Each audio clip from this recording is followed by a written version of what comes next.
L'argent c'est bien, mais l'argent quelquefois peut poser des grands problèmes. Cette femme cherche désespérément de l'argent. Elle s'appelle Rosemary. Rosemary est un agent de police, mais l'argent qu'elle gagne en tant que policière ne lui semble pas assez suffisant. Alors elle commença à chercher des moyens légitimes et illégitimes de se faire de l'argent. Un jour, elle trouva une idée très ingénieuse de se faire beaucoup plus d'argent. Quelques mois plus tard, un homme au nom de Madala Witness Omu mourut d'une situation drastique. On a trouvé son corps et après analyse, on a remarqué qu'il avait été battu à mort. Madala Witness Omu était le cousin de Rosemary. Une année après le décès de Witness Omu, une autre très jolie femme connue dans le quartier était portée disparue. Cette femme était en effet la sœur de Rosemary. Après plusieurs recherches par la police et les membres du quartier, on retrouvera finalement son corps, sans vie. Les résultats de l'autopsie ont révélé que sa mort était occasionnée par une combinaison d'empoisonnement et d'étrangulation. Le même mois, une autre jeune dame au nom de Zanele, qui en effet était aussi la cousine de Rosemary, était trouvée effacée. Quelqu'un lui avait battu au point de lui faire perdre la vie. 3 ans après, un autre monsieur, un gentleman au nom de Maurice, qui à l'époque était le mari de Rosemary, le père de son enfant, était porté disparu. Et après plusieurs recherches et plusieurs efforts fournis par la police et les membres du quartier, on retrouvera son corps sans vie,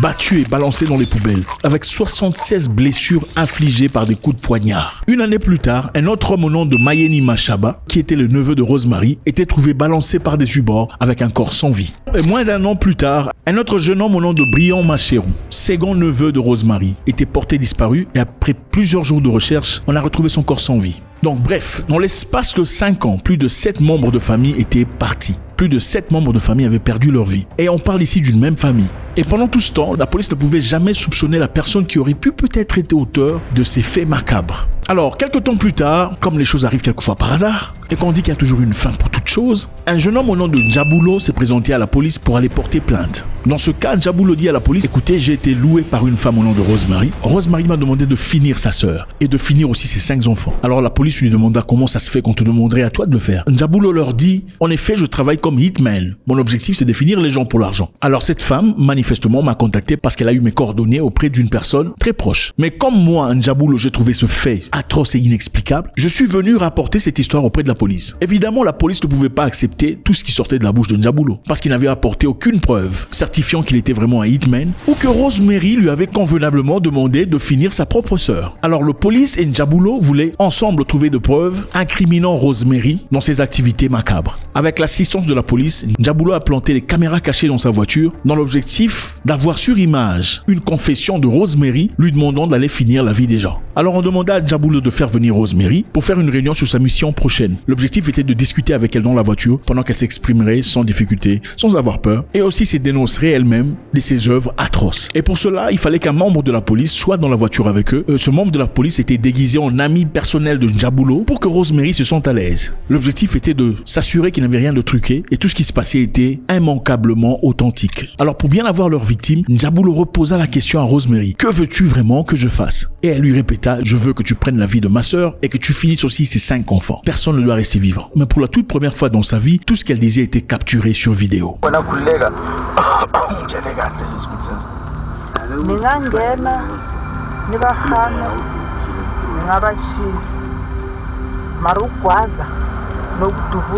Alors, après cette preuve inéluctable, Rosemary était brutalement arrêtée par la police et emmenée au cachot. L'investigation devrait immédiatement commencer parce que c'était un cas exceptionnel dans cette région du monde. Alors, on va encore rapidement rentrer au début de la vidéo. Cette femme s'appelle Rosemary. Elle a longtemps travaillé comme agent de police mais n'était pas contente parce que le salaire qu'elle recevait n'était pour elle pas suffisant. Il lui fallait donc trouver un moyen, même macabre, de se faire beaucoup plus d'argent. Elle entreprit alors de discuter avec ses membres de famille, leur demanda chacun et gentiment de prendre une assurance vie. Et en prenant cette assurance vie, dans sa gentillesse et sympathie hypocrite, elle s'assurait de leur demander de lui mettre elle comme bénéficiaire en cas de mort subite. C'est-à-dire, pour ceux qui ne comprennent pas, voici comment les assurances vie fonctionnent. C'est-à-dire, une personne pourrait prendre une assurance vie, c'est-à-dire payer un montant fixe à la fin de chaque mois pendant plusieurs années, mais en cas de mort subite, en cas de décès, la compagnie de l'assurance prendrait une grosse somme d'argent et donnerait à un membre de famille sélectionné par la personne qui était assurée. C'est-à-dire, je prends une assurance en mon nom, je te certifie toi sur le papier comme bénéficiaire. Si je meurs par accident ou par maladie impromptue, l'assurance paiera une grosse somme d'argent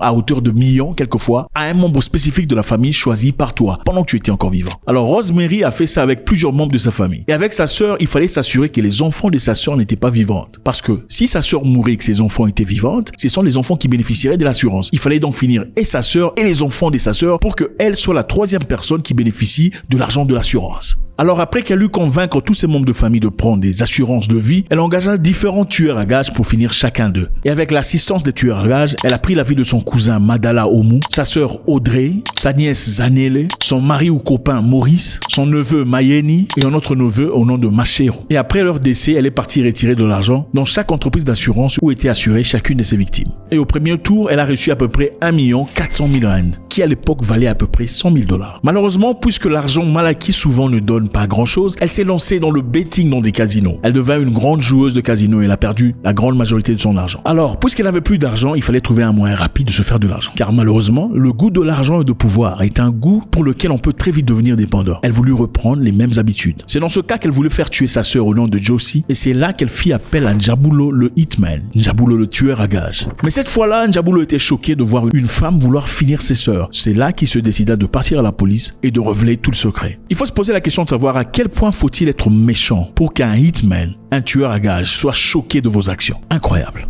Après le procès, Rosemary a été condamnée à perpétuité pour le meurtre de son cousin Madala Witness Omu, pour le meurtre de sa sœur Audrey, pour le meurtre de sa nièce Zanele, son copain Maurice, son neveu Mayeni, son neveu Machero et pour tentative de meurtre contre Joycey et ses 5 enfants. Cependant, les hitmen qui ont participé à la mort de toutes ces personnes citées n'ont jamais été retrouvés. Et tout ceci s'est passé dans un pays très intéressant. Pour ceux qui savent, faites-nous savoir. Dans la vie, la leçon est très simple. Le simple fait d'être né d'une même mère ou d'une même famille ne veut pas nécessairement dire qu'on est famille dans le cœur. Faites très attention.